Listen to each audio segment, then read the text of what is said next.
Assalamualaikum warahmatullahi wabarakatuh. Waalaikumsalam warahmatullahi wabarakatuh. Bismillahirrahmanirrahim. Alhamdulillahi rabbil alamin.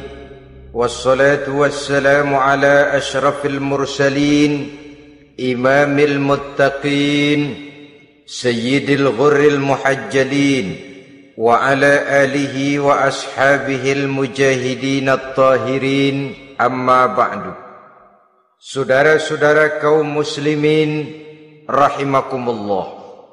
Satu hari ketika seorang ulama besar bernama Al-Imam Al-Faqih Abu Lais tengah berjalan-jalan di dekat kota Basrah, berkelumpulah sekelompok orang di dekat beliau. Mereka datang mengajukan satu pertanyaan. Imam, kami ingin bertanya. Di dalam Al-Quran itu Allah Subhanahu wa ta'ala menjelaskan, Ud'uni astajib lakum. Berdoalah kepadaku, aku akan jawab doamu. Mintalah kepadaku, aku kabulkan permintaanmu. Itu dan begitu janji Allah di dalam Al-Quran. Kami, kata orang-orang tadi, sudah lama berdoa kepada Allah. Tapi kenapa sampai sekarang doa kami ini belum dikabulkan? Katanya, Ud'uni astajib lakum. Kalau kamu berdoa, aku jawab, aku penuhi, aku kabulkan doamu. Itu janji Allah. Kami sudah lama berdoa pagi, sore, siang, malam. Nyatanya sampai sekarang doa kami belum dikabulkan. Ini bagaimana? Apa ayat Quran salah? Apa Tuhan lagi lempengan gak denger?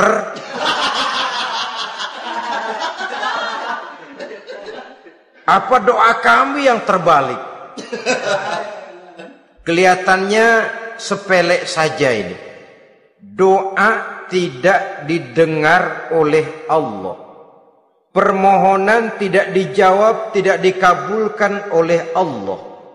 Tapi sebenarnya kalau kita mau merenung, kemalangan apa yang paling besar dalam kehidupan ini? Selain daripada kalau permohonan dan doa kita sudah tidak dihiraukan oleh Allah, artinya hidup sudah tidak diopeni oleh Allah. Jangankan Allah, saudara-saudara, kita nggak diopeni sama mertua saja bingung. Ini mertua diem aja, kalau saya salah apa salahnya, kalau ada yang dikepengenin apa kepengenannya, boyak ngomong kenapa diem begitu. Ini tidak diopeni oleh Allah. Kemalangan apa yang lebih malang selain daripada kalau doa tidak didengar oleh Allah? Itu sudah kemalangan yang paling malang, lebih malang dari kota Malang saya kira.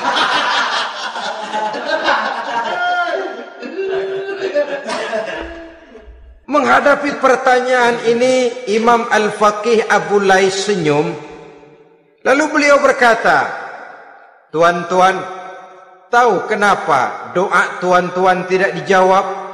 Permohonan tidak dikabulkan? Allah sudah tidak memperdulikan tuan-tuan ini? Kami tidak tahu, Imam, maka kami bertanya. Begini, hati tuan-tuan itu mati. Dari hati yang mati, channel tidak nyambung kepada Allah. Dari channel yang putus tidak ada getaran strom, bagaimana akan timbul gejala? Hatimu mati, jadi pantas kalau doa tidak dikabulkan, permohonan tidak dipenuhi, doa tidak terjawab, hatimu mati. Saudara-saudara kaum muslimin, dari hati yang mati ini, getaran tidak akan sampai ke hadratullah azza wa jalla. Nah, ini juga satu penyakit yang kita sangat khawatirkan, yaitu apabila hati kita sudah mati selagi jasad masih hidup. Artinya, jadilah kita bangkai berjalan di hadapan Allah Subhanahu wa ta'ala. Sementara kita sangat disibukkan dengan menggali berbagai macam jenis obat penangkal penyakit zahir, dan kita kurang perhatian untuk mencari obat penangkal penyakit batin yang kalau diserang penyakitnya menghancurkan kehidupan abadi di akhirat nanti. Perkembangan ilmu kedokteran nyata benar diikuti dengan perkembangan jenis-jenis penyakit. Makin maju ilmu kedokteran, makin modern penyakit. Ngerti juga rupanya itu penyakit. Dulu kita tidak kenal yang namanya AIDS. Kita tidak tahu yang namanya liver. Kita tidak kenal yang namanya stres. Paling yang banyak cika, masuk angin, dan sebagainya. Tapi baiklah. Penyakit-penyakit batin yang menyebabkan hati menjadi mati, dan dari hati yang mati doa tidak naik, tidak didengarkan oleh Allah Subhanahu wa ta'ala.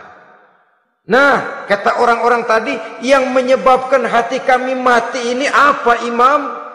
Beliau menjawab, pertama, araftumullaha wa lam tu'tuhu haqqahu. Yang menyebabkan hatimu jadi mati, pertama, kamu kenal benar kepada Allah, tapi haknya untuk disembah, kewajibanmu untuk menyembah, tidak pernah kamu laksanakan. Bagaimana Allah tidak akan jauh dari kita kalau kita tidak akan mengadakan pendekatan kepadanya?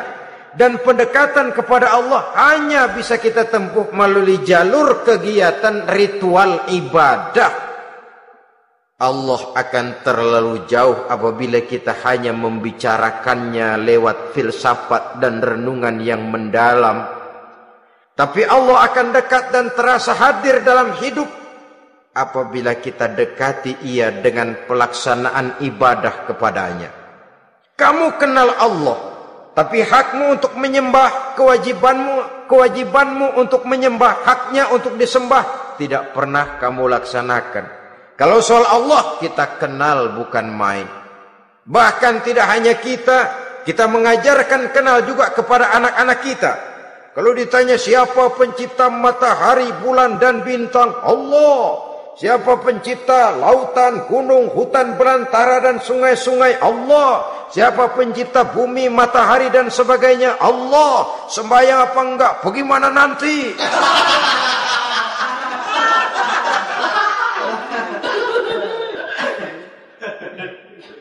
Tanpa pendekatan, Allah akan jauh. Apabila Allah jauh, maka doa tidak akan didengarkan olehnya.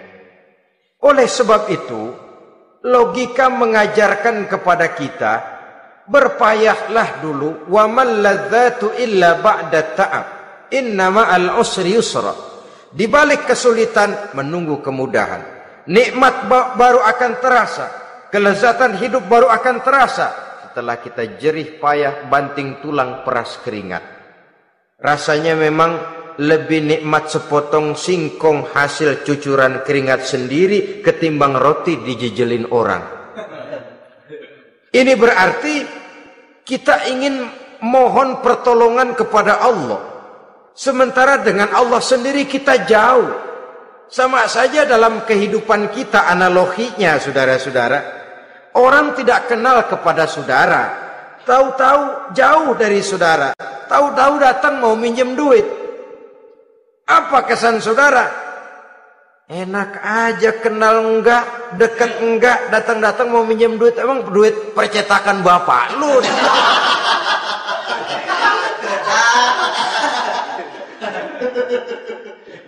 Sedangkan yang kita kenal, sedangkan yang kita bertemu tiap hari, sedangkan yang sering datang ke tempat kita, kalau satu saat dia pinjam duit, toh kita kadang-kadang masih mikir. Apalagi datang nggak pernah, berkunjung nggak pernah, ngobrol nggak pernah, apalagi kenal juga nggak pernah, datang-datang mau minta, macam apa? Datang nemuin Tuhan setahun 2 kali. Idul Fitri, doang Idul Adha. Doa cerewet banget. Apa aja diminta. Saudara hadirin, bagaimana doa akan kabul, permohonan akan dijawab? Jikalau kita jauh dari Allah, kita kenal Allah, haknya untuk disembah, kewajibannya untuk menyembah, tidak pernah kita laksanakan. Itu yang menyebabkan hati kita lalu menjadi mati. Padahal mengenal Allah, setelah mengenalnya, mengadakan pendekatan kepadanya melalui ritual ibadah yang dicontohkan oleh Rasulullah Sallallahu Alaihi Wasallam. Ini hal pertama yang menyebabkan hati jadi mati. Kamu terlalu kenal Allah tapi tidak pernah menyembah kepadanya. Sama aja orang kerja kagak, habis bulan mau minta gaji. Karena kita jitak palanya. Macam apa? Kerja enggak, tahu-tahu datang mau minta gaji. Kerja dulu yang baik, habis bulan baru enggak diminta pun memang sudah ada jatahnya. Ibadah dulu kita kepada Allah. Soal Allah memberikan karunia kepada kita, itu hak Allah. Apabila kita dekat dengannya, ibadah yang kita laksanakan benar, karunia itu akan datang kepada kita. Saudara-saudara, yang kedua yang menyebabkan hati jadi mati, qara'tumul Qur'an walam ta'malu bih. Kamu baca Al-Qur'an tapi ajarannya tidak pernah kamu amalkan. Kamu baca Quran tapi isinya kamu injak-injak. Sehingga ada peringatan dari Rasul Sallallahu Alaihi Wasallam. Beliau bersabda, "Iza azzamat ummatid dunya wa fi riwayatin dinaron wa dirhaman nuzi'at minha haibatul Islam. Wa iza turikatil amru bil ma'rufi wan nahyu 'anil munkari hurimat 'alaihim barakatul wahyi wa iza tasabat ummati saqatat min 'ainillah." 3 peringatan keras tapi yang merupakan gejala penyakit kita umat Islam diperingatkan oleh Nabi kita. Pertama, iza azzamat ummatid dunya. Apabila umatku telah terlalu mengagung-agungkan dunia, apabila umatku telah jatuh menjadi umat yang materialistis, segalanya diukur dari sudut keduniaan saja, nuzi'at minha haibatul Islam, maka akan dicabutlah dari mereka kehebatan agama Islam. Hilang kehebatan Islam apabila kita jatuh menjadi umat pengagung dunia, penyembah materi.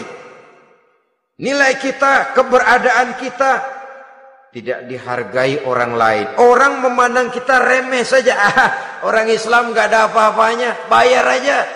Bisa dibeli, bisa diatur, bisa dikerjain, garap saja. Nuzi'at minha haibatul Islam, hilang dari mereka kehebatan Islam ini.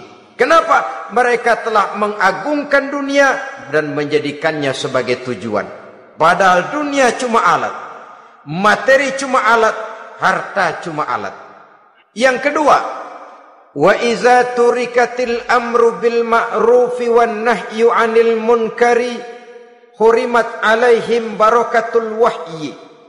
Apabila telah ditinggalkan amar ma'ruf dan nahi munkar, maka hilanglah keberkahan wahyu. Ini yang ada hubungannya dengan masalah kita. Kita baca Quran, kita tidak amalkan isinya. Bagaimana hati tidak jadi mati? Amar ma'ruf dan nahi munkar ditinggalkan orang, hilang keberkahan wahyu. Pada saat itu boleh jadi Quran ada, tapi cuma tinggal tulisan saja. Islam ada, cuma tinggal sekedar nama saja.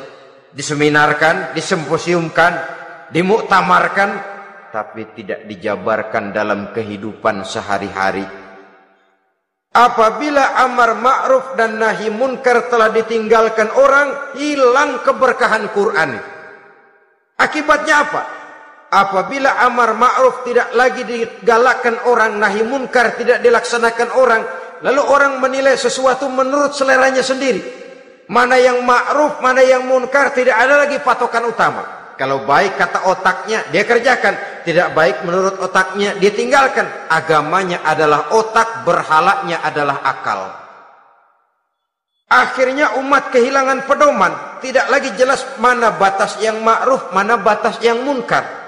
Dalam kondisi sedemikian, akhirnya akan terjadi penjungkiran nilai. Paling celaka nantinya, yang ma'ruf malah dianggap munkar, yang munkar malah menjadi ma'ruf. Peringatan ketiga dari Nabi, wa iza tasabat ummati saqatat min ainillah. Apabila umatku sudah saling berbantahan, apabila umatku sudah saling caci memaki, saqatat min ainillah, jatuhlah mereka dalam pandangan Allah Subhanahu wa ta'ala. Hilang wibawa umat yang sudah saling mencaci maki, saling menjatuhkan, saling gasak, gesek, gosok. Justru agama menganjurkan kita ini saling asah, asih, asuh. Kadang yang kita praktekkan, kita ini saling gasak. Yang kedua, saling gesek. Yang ketiga, saling gosok. Gasak, gesek, gosok. Kacau kita ini.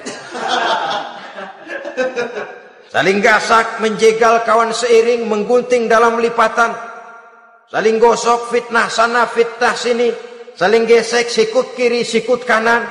Tidak peduli orang lain luka dan sebagainya. Yang penting dia bisa nangkring. Jatuh kita dalam pandangan Allah apabila umat sudah saling mencaci maki. Maka kita kembali kepada persoalan. Hal kedua yang menyebabkan hati jadi mati, qara'tumul Qur'an walam ta'malu bih. Kita baca Al-Quran, tapi ajarannya nyaris tidak kita amalkan di dalam kehidupan kita.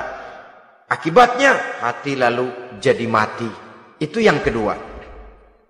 Yang ketiga, yang menyebabkan hati jadi mati dan doa tidak terjawab. Idda'aitum annakum min ummati Muhammadin sallallahu alaihi wasallam. Walam ta'malu bisunnatihi. Kamu mengaku, kamu memproklamirkan diri sebagai umatnya Nabi Muhammad, tapi sunnahnya tidak pernah kamu amalkan. Malahan perkembangan paling akhir, bukan saja tidak mau mengamalkan sunnah, malah mengingkari sunnah. Inna lillahi wa inna ilaihi raji'un. Oh, Nabi Muhammad itu manusia biasa seperti kita. Sebagai manusia dia bisa salah. Dan ternyata hadis banyak yang palsu. Yang otentik cuma Quran. Selebihnya adalah sejarah. Tidak ada itu sunnah. Langsung saja kepada Quran. Oh, hadis itu bukan sumber hukum. Oh, tidak perlu mengamalkan sunnah. Saudara-saudara kaum muslimin, mengaku kita umat Nabi, tapi sunnahnya kita campakkan, tidak kita amalkan. Setelah tidak kita amalkan, kita campakkan. Setelah kita campakkan, kita ingkari pula. Inna lillahi wa inna ilaihi raji'un. Bagaimana hati tidak jadi mati? Kalau siang malam kita memproklamirkan diri sebagai umat Nabi Muhammad, sementara sunnahnya kita campakkan, kita abaikan, dan kita ingkari dia, sunnah itu. Padahal jikalau sekarang kita mengenal Islam, jikalau kita sekarang mengerti halal haram, tahu hak batil, bisa memilah dan memilih antara yang ma'ruf dengan yang munkar, itu utamanya adalah karena jasa Nabi Muhammad sallallahu alaihi wasallam. Yang dari generasi ke generasi dilanjutkan oleh para sahabat, oleh tabi'in, oleh tabi'it tabi'in, terus oleh para ulama-ulama sampai kepada kita sekarang ini. Walaupun beliau hanya berfungsi sebagai penyampai, tapi kepribadiannya dijadikan model oleh Allah Subhanahu wa taala di dalam kita melaksanakan kehidupan beragama.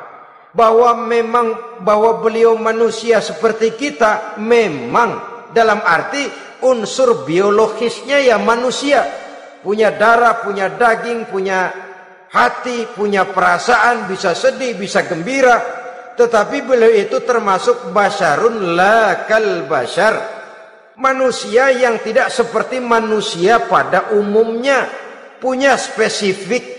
Dan itu wajar sebagai seorang Rasul pilihan Allah. Apalagi merupakan Rasul pilihan dari sekian puluh pilihan.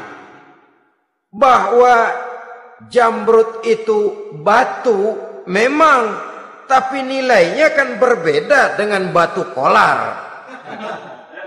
Satu truk batu kolar dengan barangkali segenggam batu jamrud, nilainya tentu jauh lebih mahal batu jamrud. Kalau soal batunya, sama batunya, tapi nilainya berbeda karena esensinya berbeda. Kita manusia, Nabi Muhammad juga manusia, sama manusianya memang, tapi kualitasnya, nilainya tentu jauh panggang daripada api.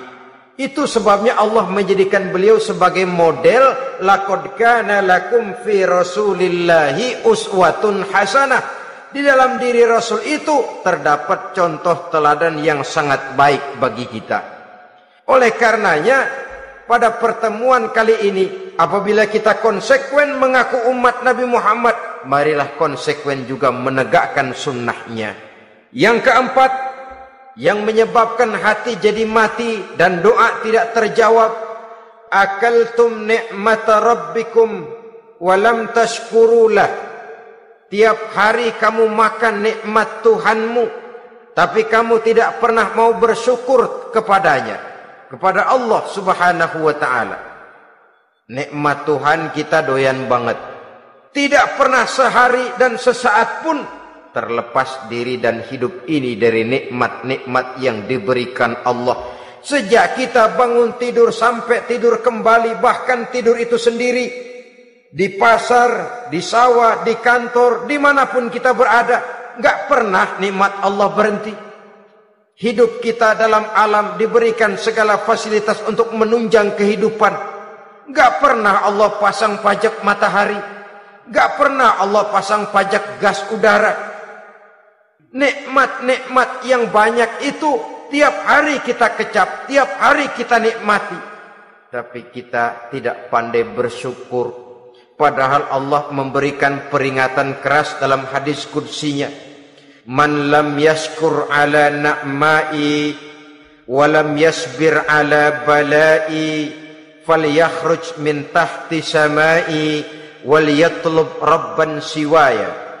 Siapa yang tidak mau bersyukur terhadap nikmat yang aku berikan kepadanya dan tidak mau bersabar terhadap ujian yang aku berikan kepadanya, silahkan keluar saja dari kolong langit ini dan cari Tuhan selain aku.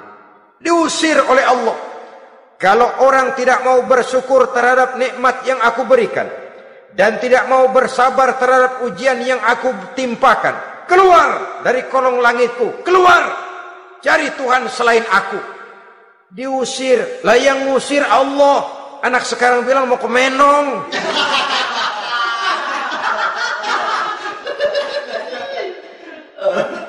Kalau diusir kita dari Jakarta, masih bisa pindah ke Bandung.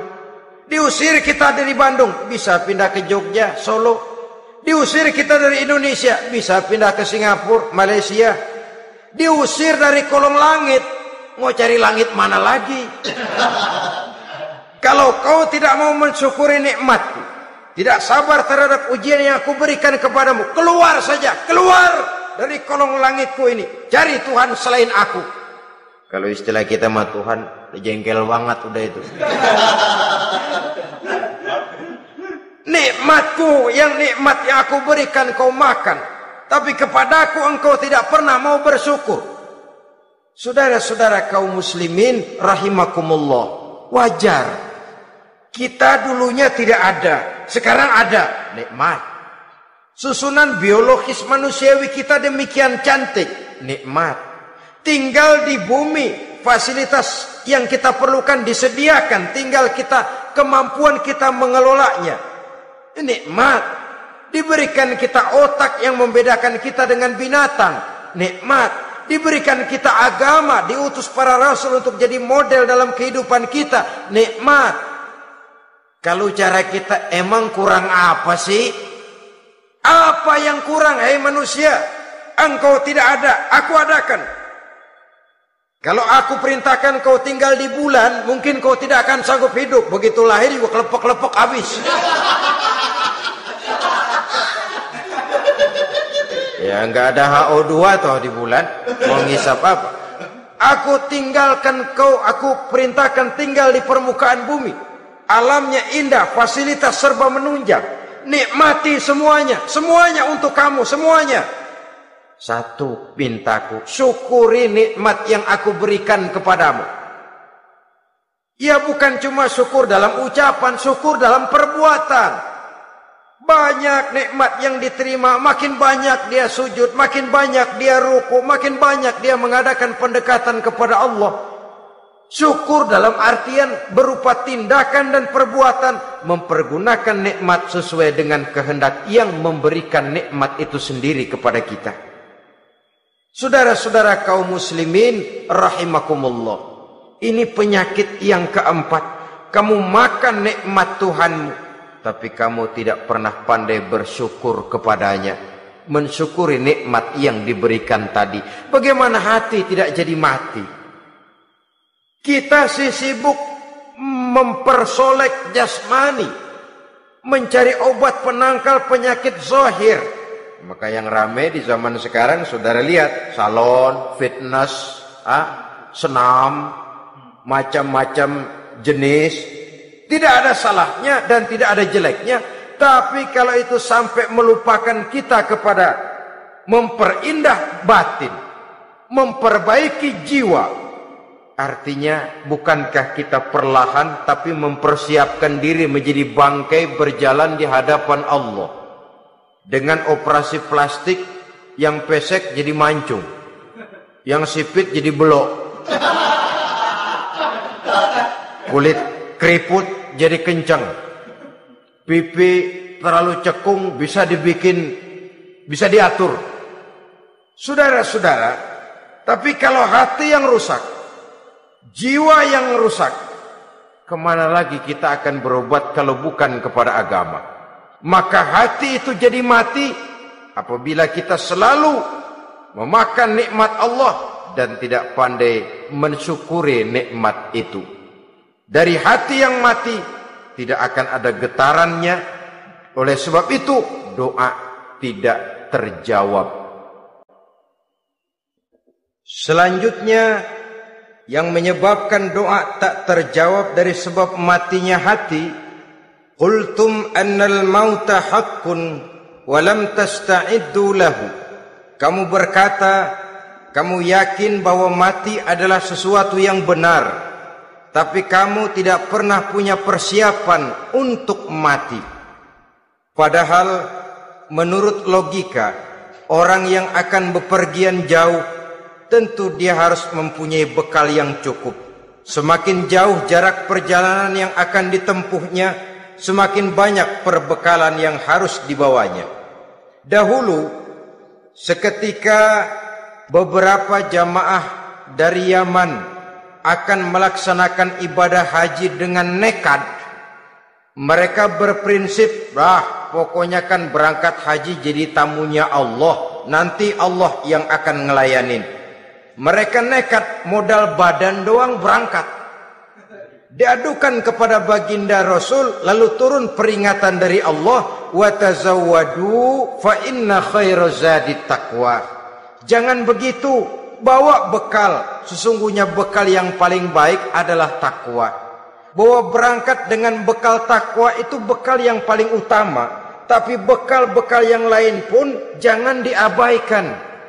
Kalau kita akan berangkat untuk tujuan yang baik, bekal yang paling utama memang takwa. Tapi tidak berarti harus mengabaikan bekal-bekal yang lain. Begitulah, semakin jauh perjalanan yang akan kita tempuh, semakin banyak bekal yang harus kita hadapi. Kalau saudara mau pergi ke Surabaya, tidak membawa bekal kemudian berani berangkat, rasanya sih saya pikir itu bukan berani, nekat namanya. Sama saja orang belum pernah sembahyang mati. Nekat tuh orang. Berani amat. Belum berbuat kebaikan barang sedikit pun sudah mati. Nekat namanya itu. Sama saja tadi, nggak bawa bekal apa-apa berangkat ke Surabaya. Sampai Surabaya belum tentu, sengsara udah jelas. Belum punya bekal yang baik sudah mati. Sampai ke surga belum tentu, tapi kebelangsak dan sengsara rasa-rasanya pasti itu.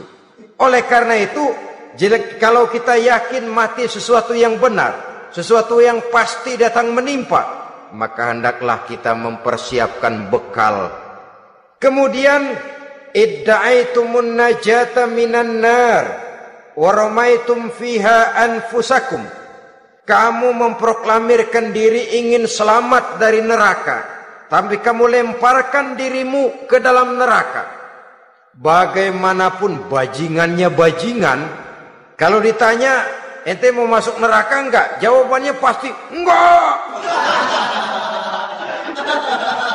Itu pasti perbuatannya sendiri yang melemparkan dirinya ke dalam neraka, membiarkan dirinya berlarut-larut, bertimbun-timbun dalam dosa dan kesalahan, dan tidak akan ada niatan untuk memperbaiki diri. Hanyut di meja judi, habis ditelan minuman keras, fitnah sana, fitnah sini, hasud sana, hasud sini. Padahal mulutnya ingin selamat dari neraka, perbuatannya malah melemparkan dirinya ke dalam api neraka. Tidak ada orang yang lebih sayang kepada diri kita selain kita sendiri. Dan menyayangi diri itu tidak cuma dengan memandikannya sehari 3 kali, memakaikannya parfum dengan segala macam merek, memakai sabun yang wangi-wangi, minyak yang harum-harum. Lebih daripada itu, jaga dan sayangi diri. Jangan jatuhkan dia ke dalam perbuatan-perbuatan yang bisa menjerumuskan diri itu ke dalam neraka. Kemudian disambung oleh Imam Al-Faqih Abu Lais yang menyebabkan doa tidak terjawab karena hati mati. Idda'aitum dukhulal jannah walam ta'malu laha. Kamu ingin masuk surga, tapi kamu berat mengamalkan perbuatan yang bisa menyampaikan kamu ke surga. Semua kita kalau ditanya mau masuk surga, mau. Tapi jarang yang berlomba melakukan perbuatan-perbuatan yang bisa menyampaikan kita ke surga. Kemudian yang terakhir kata Imam Al-Faqih Abu Lais, dafantum mautakum walam ta'tabiru laha. Kamu menguburkan orang yang mati di antara kamu, tapi kamu tidak bisa mengambil iktibar, tidak bisa mengambil pelajaran dari mayit yang jenazah yang kau kuburkan itu. Mestinya kan nguburin orang tuh membuat sadar. Iya, kalau sekarang dia saya baringkan di liang lahat, menghadap ke arah kiblat, bantalnya tanah, setelah itu ditutup dengan papan, lalu ditimbun dengan tanah. Iya, sekarang giliran dia, giliran saya, entah besok, lusa, bulan depan, tahun depan, tapi pasti mengubur mayat, mengubur jenazah, tapi tidak bisa mengambil iktibar dari yang dilaksanakannya itu. Ini merupakan penyakit-penyakit batin yang merupakan handicap, yang menimbulkan jarak antara kita dengan Allah Subhanahu wa ta'ala. Pantas kalau itu semua ada pada diri kita, hati jadi mati. Dari hati yang mati, doa tidak akan tembus. Kita tidak lagi akan diperdulikan oleh Allah Subhanahu wa ta'ala. Dan itu sekali lagi kemalangan yang terbesar dalam kehidupan kita. Bagaimana jalan keluarnya? Pertama, memperbaiki batin kita, menyelamatkan diri daripada penyakit-penyakit yang bisa mematikan hati seperti yang sudah saya sebutkan tadi. Yang kedua, berdoa dengan adab, sehingga tata cara di dalam kita bermohon kepada Allah Subhanahu wa ta'ala dibicarakan secara khusus oleh Al-Imamul Ghazali dalam kitab Ihya beliau. yang disebut adabud doa. Adab di dalam kita melaksanakan doa kepada Allah Subhanahu wa ta'ala. Setelah batin ini bersih dari penyakit-penyakit hati yang bisa menyebabkan hati jadi mati, berdoalah kita kepada Allah. Bagaimana adabnya? Kata Imamul Ghazali rahimahullah, yang pertama hendaklah ia di dalam berdoa itu memilih waktu yang mulia. Minal awqatis syarifah, kata beliau. Memilih waktu-waktu yang punya nilai mulia. Ramadan dalam 1 tahun, Jumat dalam tiap minggu, sepertiga malam yang akhir pada setiap hari. Waktu-waktu yang punya nilai mulia. Walaupun misalnya saudara berdoa pada hari Kamis, tidak ada halangannya Allah mau kabulkan. Ini tidak berarti bahwa kalau sudah berdoa hari Jumat lalu hari Kamis tidak mau berdoa, tidak. Lebih memilih mengintai waktu-waktu yang punya nilai mulia. Lailatul Qadar sekali dalam setahun. Waktu-waktu yang punya nilai mulia. Logikanya begini, saudara-saudara. Kalau kita datang ke rumah seseorang, tujuan utama kita minjem duit, yang paling pertama kita perhitungkan tanggal berapa nih? Kan itu toh, tanggal berapa? Kalau tanggal 20 atuh minjem duit, orang lagi ngap-ngapan, boro-boro dia bisa minjemin, dia sendiri mungkin lagi pusing. Kita lebih dulu kita amatin tanggal berapa nih? Yang enak sore apa siang? Jam 2. Jam 2 dia baru pulang dari kantor, tapi giliran tidur. Kalau dia tidur dibangunin, datang mau minjem duit, kagak dimaki-maki sudah kebagusan deh. Kan kita lihat waktunya, timingnya kata orang sekarang. Tanggal berapa, sore apa malam, apalagi gulem apa terang bulan. Itu semua sudah kita atur sedemikian rupa, memilih waktu. Yang kedua kata Imamul Ghazali, memilih keadaan yang istimewa. Kalau tadi soal waktu, yang kedua soal keadaan. Ada situasi-situasi di mana doa itu diijabah oleh Allah Subhanahu wa taala. Di antaranya kata Imam Abi Hurairah, "Inda zahbi sufuf fi sabilillah." Pada waktu mengatur barisan perang membela agama, di situ doa kabul. Inda nuzulil ghais, ketika turun gerimis, di situ doa makbul. Inda iqamis shalah, ketika salat mau didirikan, riwayat lain bainal azan wal iqamah, antara azan dan qomat, di situ doa makbul. Itu memilih keadaan-keadaan. Kemudian yang ketiga kata beliau, berdoa menghadap kiblat. Ya, apa kalau doa madhab mudik Tuhan kagak tahu? Tahu. Tuhan gak dengar? Dengar, cuma lebih etis.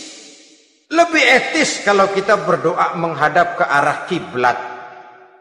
Saudara-saudara kaum muslimin rahimakumullah. Yang keempat, hifdzus shaut, menyederhanakan suara. Tidak terlalu keras, juga tidak terdengar orang lain, apalagi kalau doa kita diaminkan oleh orang lain. Tidak usah terlalu keras. Kenapa? Karena Allah yang kita meminta kepadanya bukan zat yang tuli, bukan zat yang buta, bukan zat yang tidak dengar, bahkan dia maha dengar. Juga tidak terlalu seperti orang berbisik-bisik, apalagi kalau doanya doa bersama-sama. Tapi kadang-kadang terdorong oleh husnuzon dari para makmum saja. Tidak peduli apa yang dibaca oleh imam, yang kedengaran cuma amin aja kerengan. Amin, amin, amin, amin, amin, amin.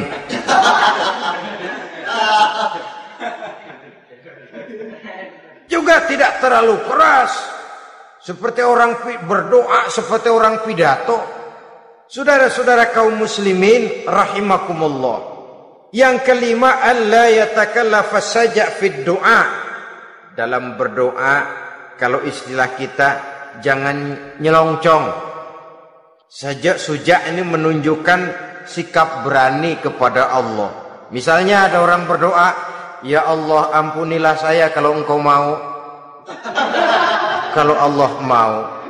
Kasihanilah saya ya Allah kalau engkau mau. Itu doa orang songong. Atau sama saja, ya Allah berilah saya rezeki dikit aja. Emang kenapa pakai begitu? Allah yatakallaf as-saja' fi du'a. Yang keenam kata Imamul Ghazali, at-tadarru' wal khusyu'. Dengan tadarru' dan khusyuk, dengan sikap tawadu, benar-benar ya seperti kita lah kalau datang memang menghajatkan pertolongan dari seseorang, segala action kita atur supaya hajat kita itu kabul, kan begitu. Kadang-kadang istilah orang kalau perlu ngesor mah ngesor dah, yang penting permintaan dikabulkan, gitu saja. Kita lihat sekarang ini, ramai orang bicara soal film-film Parno. Kelihatannya pendatang-pendatang baru, pokoknya asal bisa main dah, bugil ya bugil dah. Yang penting nyohor, bisa tampil. Walaupun dalihnya semua sama, mula-mula cuma iseng. Adegan panas bagaimana? Kalau tuntutan skenario apa boleh buat? Apa boleh buat? Emang nggak bisa milih. Setelah film beredar baru saya juga jijik ngelihat, ya tadi kemana waktu bikin? Udah jadi baru jijik, bikinnya merem memang itu.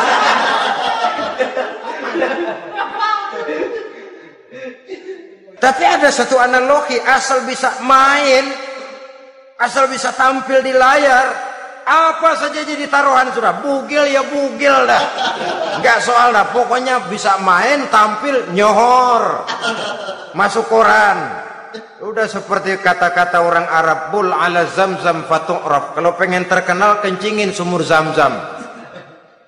Artinya apa? Bikin yang aneh-aneh, yang orang nggak kerjain, ntar ngetop. Yang ngetop lempengan jeleknya. Sumur Zamzam dikencingin, kan nyohor itu. Sedunia orang kenal. Kenapa? Gila. Saudara-saudara kaum muslimin rahimakumullah, sangat kita sayangkan kalau lalu orang berlomba-lomba dengan cuma modal paha mulus, wajah cantik, dimauin apa saja mau, lalu bisa tampil. Akibatnya yang jadi korban adalah anak-anak kita. Disuguhi tontonan-tontonan yang meracuni jiwa mereka. Walaupun akibatnya barangkali ya lain, seperti band orkes dengan film memang akibatnya tidak langsung ya. Kalau band orkes akibatnya langsung, dia bisa berantem di tempat lokasi. Film orang nonton tahu dia di tempat itu, bukan di tempat itu dia praktek, pulang jadi pikiran dia. Tadi serem ya, ntar kalau udah kesempatan kita praktek. Ntar ngancemnya itu yang gak enak. Tapi yang saya analogkan dengan persoalan kita, tingkah pola artis apapun dilakukan asal bisa main. Nah itu tuh, asal dapat kesempatan acting. Dalihnya ya tuntutan skenario lah, iseng lah, macem-macem lah. Tapi yang jelas satu target, saya harus dapat kesempatan main. Untuk sampai ke situ, cara apa saja harus saya tempuh. Tidak peduli harus menginjak-injak norma dan budaya bangsa yang luhur. Tidak peduli harus bertentangan dengan kaidah agama. Tidak peduli hasilnya meracuni umat masyarakat, terutama generasi muda. Yang penting kan ngetop. Saudara-saudara, baiklah ya, itu soal lain. Tapi soal kita ialah at-tadarru wal khusyu'. Bermohon kepada Allah dengan tadarru', khusyuk dan tawadu. Seperti kalau kita mau bermohon kepada seseorang, kita merendahkan diri. Pak, saya memang orang gak mampu pak, utang saya udah selebar kampung pak, anak udah 16 seperempat. Apa saja kita meratap, menghibah, mengeluh, merintih, ujungnya kan yang penting gue minjem duit dapat dah gitu. Apa kayak diomongin, pokoknya pulang bawa duit, itu saja. Itu strategi manusiawi. Kalau ini kita adakan konteks, oh iya, kepada Allah lebih lagi kita tadarru, khusyuk, tawadhu. Doa dengan tawadhu, sebab kita akan bermohon kepada yang serba maha. Menghadap ke arah kiblat, duduk bertafakur dengan khusyuk, tawadhu. Jangan doa sembari tolak pinggang.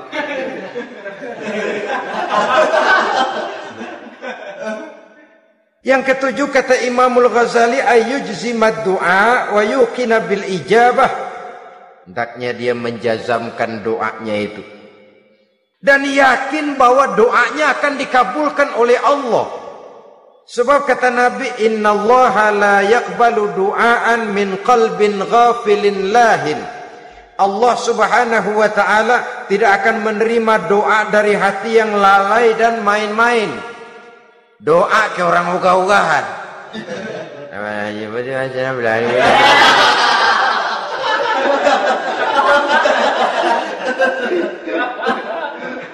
Kali malaikat nyongok dong, lu minta apa lu?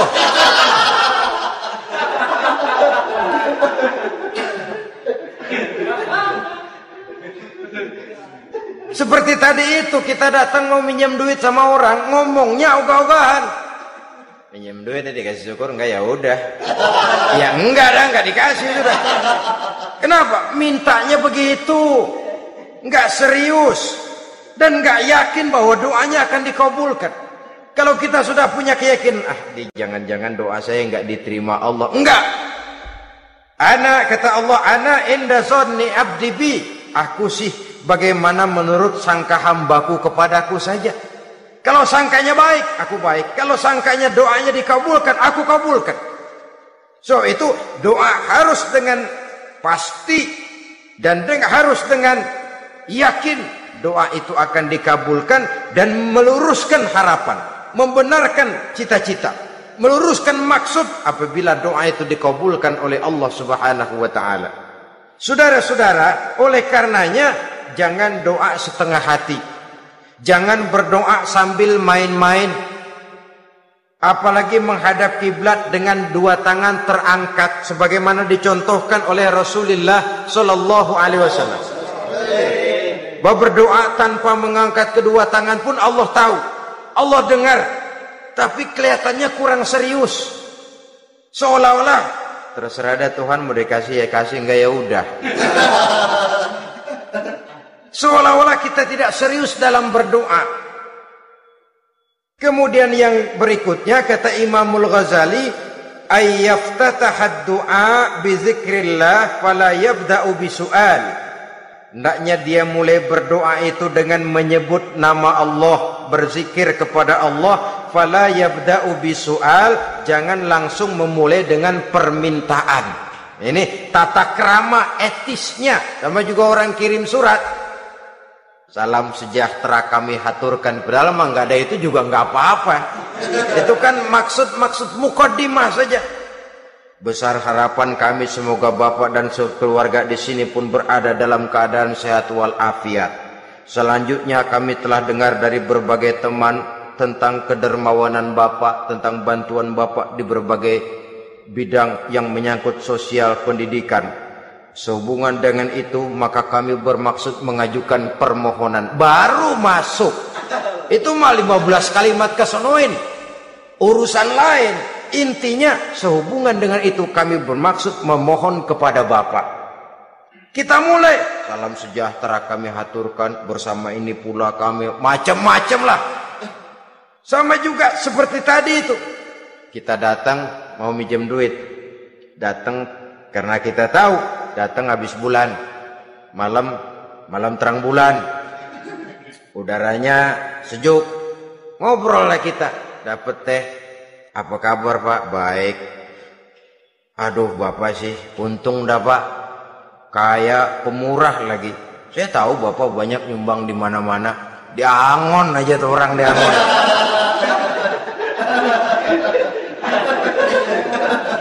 Kira-kira udah mau telap aja baru dikedet. Ngomong-ngomong Pak, nah mulai nih kalau udah ngomong-ngomong, ngomong dah tuh mulai. Baru masuk.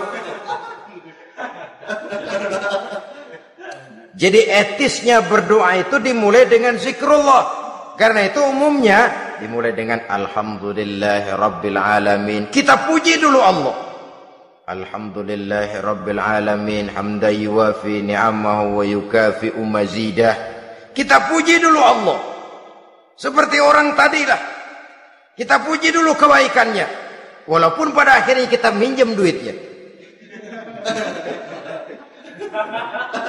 Sebenarnya Allah nggak perlu dipuji toh. Dipuji atau tidak Allah tetap termulia. Ini etis manusia. Allah tidak berharap untuk dipuji oleh manusia. Allah tidak untung seluruh alam memujinya. Manusia mau muji atau tidak itu urusan manusia sendiri. Allah tidak minta untuk dipuji. Allah juga tidak gila kepada pujian. Kalau kita memulai doa dengan pujian, etis kita kepada Allah Subhanahu wa taala di dalam kita bermohon kepadanya. Saudara-saudara kaum muslimin rahimakumullah. Kemudian menyesuaikan doa dengan kondisi. Ini termasuk syarat batin ya, taubat, waraddul mazalim kata Imam Ghazali, menolak segala macam kezoliman. Artinya kalau berdoa itu tahu diri. Kalau gaji kita sebulan 700 atau 800 900 ribu, berdoa minta rezeki 1 juta, itu tahu diri namanya. Kan cuman kurang 100 ribu. Ya, kalau kerja kagak minta gajian 1 juta. Pengen doa dikabulkan, rasanya secara etis nggak tahu diri orang berdoa seperti itu. Orang datang mau minta duit, mau pinjam duit kepada kita, kan kita lihat kira-kira mampu ngembaliin nggak nih orang. Kita lihat, kita evaluasi kemungkinannya. Lalu si yang minjem tentu tahu diri. Kalau memang kekuatannya ngembaliin tidak seperti kekuatannya mulangin, hendaknya dia timbang rasa. Begitu juga kepada kita etisnya kepada Allah Subhanahu wa taala. Tahu diri, menyesuaikan doa dengan keadaan. Kalau tidak ada gap terlalu jauh panggang daripada api, nanti nasibnya bagai si pungguk merindukan bulan. Apabila adab-adab di dalam berdoa ini kita perhatikan, sejak dia dari adab yang zahir sampai kepada adab yang batin, kemudian penyakit-penyakit yang membuat hati itu jadi mati, maka insya Allah doa kita dijabah oleh Allah Subhanahu wa ta'ala. Dalam Al-Baqarah ayat 186 Allah Subhanahu wa ta'ala menjelaskan, wa iza sa'alaka ibadi anni fa inni qarib ujibu da'watad da'i iza da'ani falyastajibu li wal yu'minu bi la'allahum yarshudun. Apabila hambaku bertanya kepadamu Muhammad tentang aku, kata Allah, fa inni qarib, katakan kepadanya aku dekat sekali dengan mereka. Ujibu da'watad da'i iza da'ani, aku akan jawab, aku kabulkan permohonan orang-orang yang berdoa kepadaku. Falyastajibu li wal yu'minu bi, maka hendaknya mereka juga menjawab panggilanku atas dasar iman kepadaku. La'allahum yarshudun, semoga dengan ini mereka kelak mendapat petunjuk.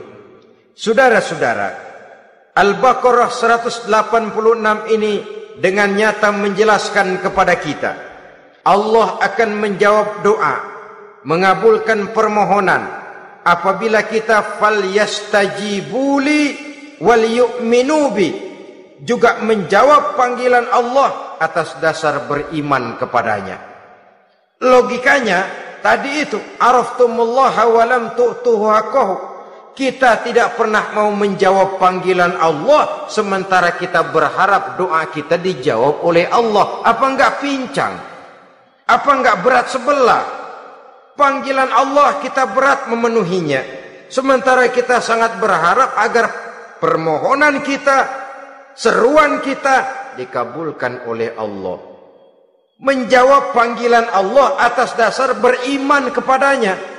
Kenapa? Ada orang menjawab panggilan bukan berdasarkan iman, tapi karena target lain. Datang sembahyang Jumat paling dulu, target utamanya pulang juga paling dulu nyabet sendal, nyabet sepatu.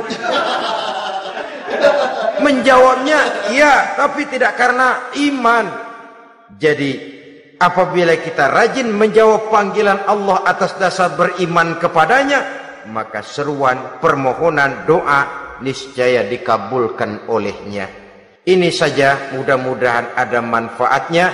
Terima kasih atas segala perhatian, mohon maaf atas segala kekurangan. Usikum wa nafsi bitaqwallah. Wassalamu alaikum warahmatullahi wabarakatuh. Waalaikumsalam warahmatullahi wabarakatuh.